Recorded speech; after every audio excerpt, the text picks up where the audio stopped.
Hey guys, it's Mason. I'm doing my presentation on LGBT plus history, and let's get started. History of the words. Believe it or not, the word lesbian was used before the word homosexual. In 1732, the word lesbian was used in a book to describe female partners together.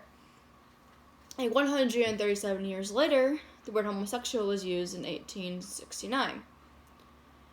And then following that, the word bisexual came in 1894, then gay in 1955, and then the very last word coming around was transgender in 1965, and then all these other words started popping up recently, and these are the original words, the umbrella terms. History of the flag. The first flag you see was made in 1978 by Gilbert Baker. He was a gay activist and he made it to represent the community, so they actually have something to represent them. The one next to it was made by a group of allies not long after this one, just because of the shortage of colored fabrics and how expensive it was to use back then. And that's the one most commonly used today, and that's one most people know, also known as the traditional rainbow flag. And then 2017 in Philadelphia, this one was made because they were also fighting for people of color and their LGBTQ rights. And then in 2018, this one was made by Daniel, not quite sure how to say his last name, but it shows the transgender flag and the people of color colors. But the one most commonly still used is the one by allies, made in 1978. Believe it or not, World War II had a big part to play in the homosexual history. As everyone knows, in World War II, it was about the Jews and everything else, but up in America, was the men went to war, the women went to factories, started working. This is when the queer community figured out there were other queer communities. Because back then, you didn't really know anybody else was queer. Yeah, today it's easy to find, oh hey, you're queer, I'm queer, let's hang out. Back then, it wasn't. But during World War II, when they started separating and the women went to factories, this is when they started finding each other and really building an actual community. And a lot of times, this is how it went. Cool people found people in factories and in the military. But in result of this, the blue discharge came around. It was used for people who were suspected of homosexual activity, and it was known to be very, very bad. And if you had a blue discharge, it was very unhonorable, and you weren't able to find a job, you weren't able to get a home. It was very hard to try to get benefits, try to get anything really if you had a blue discharge. It made life a lot harder. But during World War II, the Nazis actually also killed homosexuals. They collected homosexuals, Jews, gypsies, regular criminals, everything. And of those victims, an estimated 15,000 of those were homosexuals. And the only reason why I came up with this number is because of the pink triangle.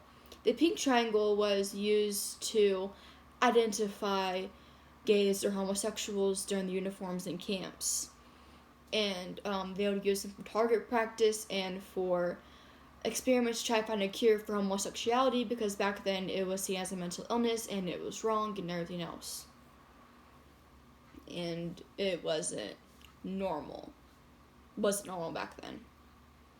So they were trying to find a cure for it, just like what they did with twins and everything else.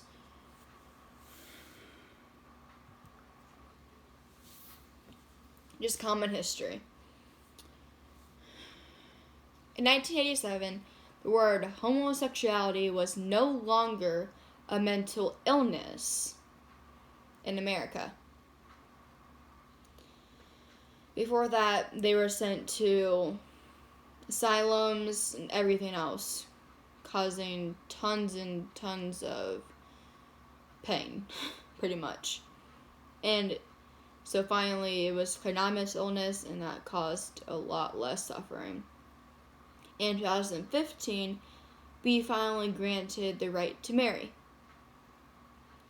In 2017, it was legal for everyone to adopt. If you were a single parent, gay parent, it didn't matter, you were allowed to adopt. Because before that, in 2017, if you were gay, you couldn't mention it when you were filing for adoption. You couldn't be married.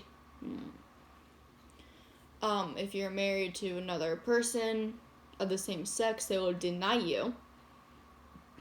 And if you weren't married in general, they would deny you. For most adoption places. So it was very, very hard for homosexuals to try and start a family. Through adoption, anyways. So in 2017, they made it legal. Conversion therapy. Conversion therapy is still a struggle that we fight today. As you can see here, the green ones are where it is illegal, and the yellow, palish ones is where it is legal. And this is where there are some laws fighting against it, but not very much. Conversion therapy is very, very bad. It's where the parents will send their child of homosexuality to most of the time a religious place to try and cure them of their homosexuality. And this video will help describe how bad it is and why it should be banned in all 50. So.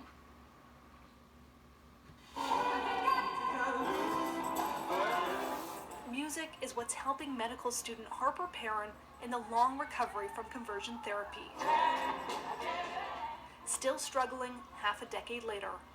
Conversion therapy did some significant emotional and sexual harm. Perrin was raised in a Christian evangelical home, taught that being gay is a sin.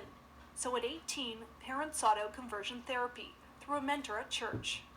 It was like a complete remake of my character, and no matter how hard I tried, it wasn't going to change, and I still was going to have these crushing kind of like overwhelming feelings that I just couldn't cut off, and I was causing myself so much pain in the process. Pain that Perrin says led to dark, depressing episodes. Like a lot of suicidal ideation. It was very unsafe for a number of years. The World Health Organization says therapies to change sexual orientation are a serious threat to people's health and well-being. The Liberal government says it agrees. Evidence demonstrates that this is a practice that does not work. It's destructive, it's harmful, and it should not exist. There were calls for the Trudeau government to do this in 2019, but it left it to the provinces, some of which, like Nova Scotia, Manitoba, and Ontario, do block conversion therapy. I find this gross overreach. But religious groups say they will challenge the law over freedom of conscience and religion. The government turns around and says, well, those who want to change their orientation, not through surgery, not through drugs, but just through therapy, those people, they're criminals. But the bill requires opposition support.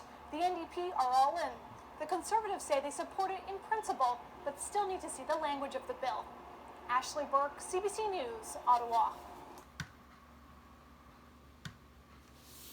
And that is it. Now it's time to test your knowledge and do the Kahoot.